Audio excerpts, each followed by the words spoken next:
পানিহাটির প্রাক্তন তৃণমূল বিধায়ক নির্মল ঘোষকে ওড়িশার বালেশ্বর থেকে গ্রেপ্তার করা হয়। আর এবার লটারিতে কোটি টাকা জেতা টিকিট চুরি, সেই অভিযোগের প্রেক্ষিতে এবার পুলিশ হেফাজতে নির্মল ঘোষ। 8 দিনের পুলিশ হেফাজতে পানিহাটির প্রাক্তন তৃণমূল বিধায়ক।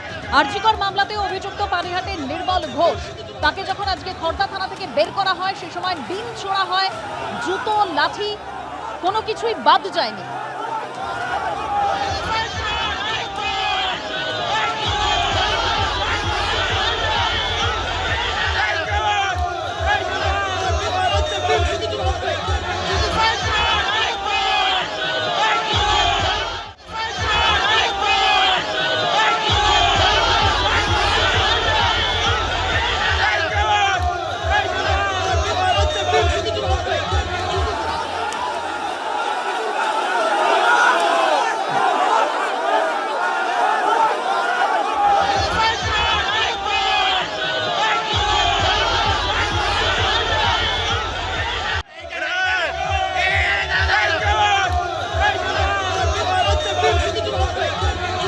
নির্মল ঘোষের সগ্রেদ সঞ্জীব মুখোপাধ্যায়কেই গতকাল গ্রেপ্তার করা হয় খড়দা থেকে, তাকে লক্ষ্য করেও ডিম ছোড়া হয়।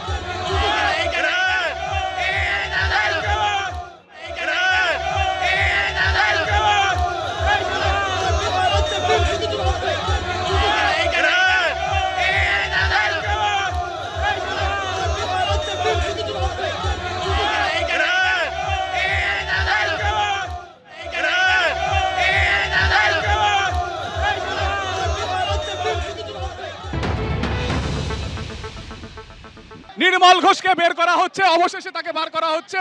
প্রচুর পুলিশ পোস্টিংয়ে হেলমেট পরিয়ে দেওয়া হলো তাকে, ডিম বৃষ্টি থেকে এড়াতে হেলমেট পরিয়ে দেওয়া হলো তাকে। ডিম বৃষ্টি করা হচ্ছে এবং সেই ডিম বৃষ্টি থেকে বাঁচতে কিন্তু দেখা যাচ্ছে যে হেলমেট পরিয়ে দেওয়া হয়েছে, বাইকের হেলমেট পরিয়ে অবশেষে তোলা হলো, কালো রঙের বাইকের হেলমেট পরিয়ে তাকে তোলা হলো। অর্থাৎ থানা থেকে বেরিয়ে কয়েক হাত দূরে যখন প্রিজন ভ্যানে তাকে তোলা হচ্ছিল সেই সময় কিন্তু তার উদ্দেশ্যে ডিম বৃষ্টি করা হয়। এবং যে ছবি তুমি দেখতে পেলে, যে বিক্ষোভ স্থানীয় বাসিন্দাদের বা যারা সেই বিধানসভা এলাকার বাসিন্দারা, তারা অনেক কিছু বিক্ষোভ নিয়ে তারা এখানে আজকে জড়ো হয়েছিলেন। এই গ্রেপ্তারের পরে তারা খুশিতে লাউডস্পিকার বাজিয়েছিলেন। সেই জায়গা থেকে কিন্তু একটা আশঙ্কা ছিল যে তাকে উদ্দেশ্য করে সেখানে কিন্তু হবে। আমরা দেখতে পাচ্ছি জুতো হাতে দেখানো হচ্ছে। অত্যাচারী নির্মল ঘোষ নিয়ে আজ অত্যাচার চালিয়ে যাচ্ছে 30 বছর ধরে। এবং অভয়া যিনি আমার ডাক্তার পর মারা গেছিল, তার মা বাবাকে শেষ দেখাটাও দেখতে দেয়নি, তাই এই খুনিকে আমরা জুতো দিয়ে মারলাম। হেলমেট পরিয়ে দেওয়া হলো এই ডিম বৃষ্টি থেকে বাঁচতে, কিন্তু তারপরেও কিন্তু সেই ডিম বৃষ্টি কোনোভাবে আটকানো সম্ভব হয়নি। বিক্ষোভে ফেটে পড়েন স্থানীয় বাসিন্দারা। কেউ একজনকে আমরা দেখতে পেলাম যে জুতো নিয়ে এসেছিলেন এবং তার সেটা স্পষ্ট বক্তব্য যে তিনি দীর্ঘদিন ধরে অত্যাচারিত। এবং তারপরে দেখা গেল যে এই ক্ষোভের মাঝখানে কিন্তু তাকে এখান থেকে বার করে, থানা থেকে বের করে এখান থেকে প্রিজন ভ্যানে তাকে আদালতের উদ্দেশ্যে নিয়ে যাওয়া হয়েছে। এই মুহূর্তে নির্মল ঘোষকে কোর্ট লকআপে নিয়ে যাওয়া হচ্ছে, ব্যারাকপুর মহকুমা আদালত চত্বরে তাকে নামানো হয়েছে। কি বলবেন?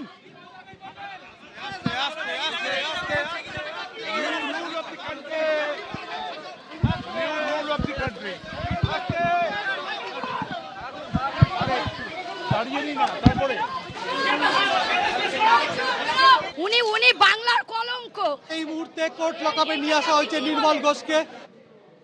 নির্মল ঘোষকে ওড়িশার বালেশ্বর থেকে গ্রেপ্তার করা হয়। আর খড়দা থেকে জালে পানিহাটির প্রাক্তন তৃণমূল কাউন্সিলর সঞ্জীব মুখোপাধ্যায়, খড়দা থেকে তাকে গ্রেপ্তার করা হয়। রাতেই সঞ্জীব মুখোপাধ্যায়কে নিয়ে আসা হয় খড়দা থানায়। আর খড়দা থানা থেকে তাকে যখন বের করা হয় তাকে লক্ষ্য করেও ডিম ছোড়া হয়।